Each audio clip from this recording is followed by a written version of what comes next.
Hey everybody, when last I left you with this gun, I said I had one more thing to do, and I wanted to mess with the trigger. Now, when it comes to messing with triggers on Glocks, I gotta throw some caveats out there. One, what you do for a competition gun and what you do for a duty or carry gun, those are radically different.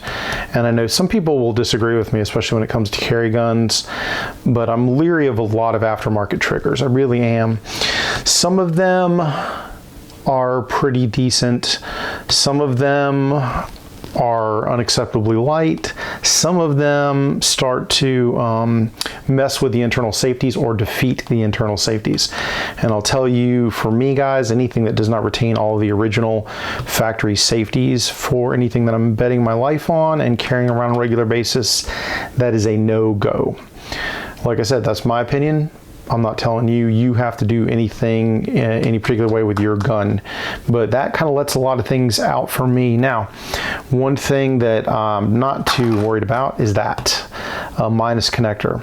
Overwatch Precision sells ones that have been NP3 coated, so they already have a little bit of extra lubricity to them when it comes to their interaction with the trigger bar. Now, it's pretty straightforward to put one in, but first obviously you want to make sure your gun is completely unloaded.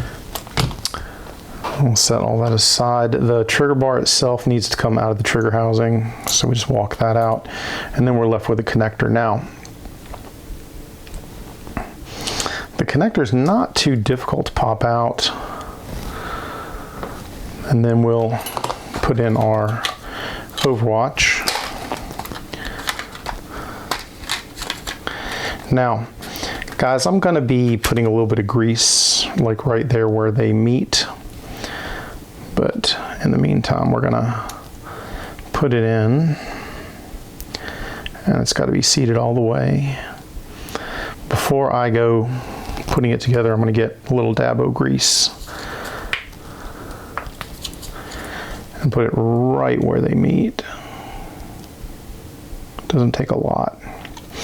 And I don't usually worry about re-greasing it. It's just, you know, it's enough.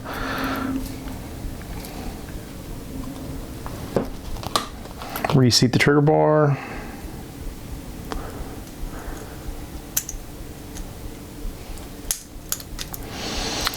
Reseat the whole apparatus into the frame. Messes with me. Okay, so, and now the trigger effort seems much reduced. Now, if you'll recall, it was 6 pounds before. That's what it is, but I mean, like right now, for instance, the trigger pull on this thing is heavier than I'm used to seeing out of a lot of Glocks. If we look at it on the old trigger pull gauge here, let's see if I can get it going.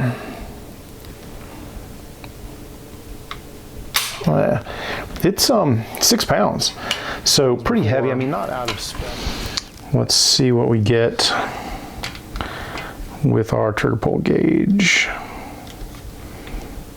And put it down toward the bottom of the trigger so it's a reasonable apples to apples. So looks like 4.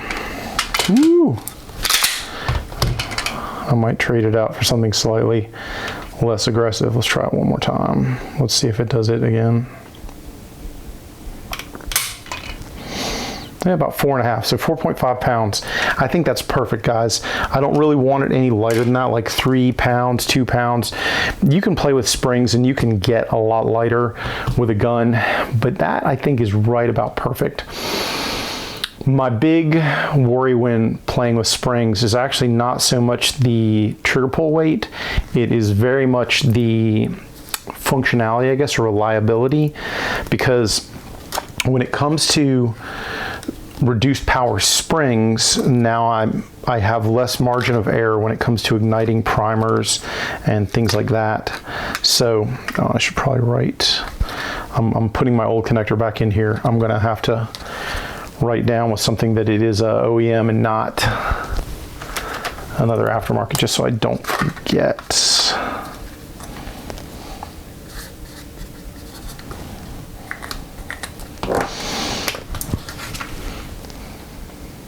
That way, if I need the connector again for any reason, or I need a stock one, I'll still have this one, so I just throw it in my kit of stuff. So Anyway, guys, that's really kind of the only trigger modification I do, and it is still reliable. It's a factory part.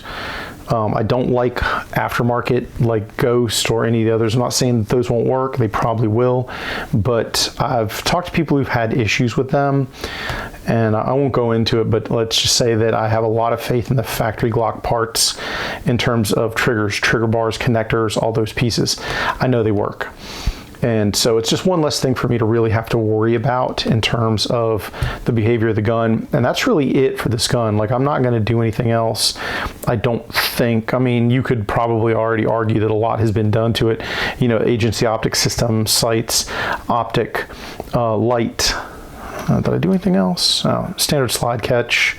It does have the striker control device on the back, if you see that. So, you know, we have a few things on this gun, obviously. So it's not a $500 gun anymore. Now you're talking like $1,000. So, you know, Glock perfection for what it's worth, it's probably not. But, you know, it's not a bad platform. And one of the upsides to Glock is really what you're seeing here. There's a lot that can be done with it for good and for maybe less good. Guys, if you've enjoyed this and it's been helpful to you at all, as usual, guys, do all those YouTube things, like, share, subscribe, share with your friends. I really appreciate that. Any comments, if you ask questions, I'll do my level best to answer them. Anyway, guys, I hope this has been helpful and entertaining. Take care, stay safe. Get him, Jay.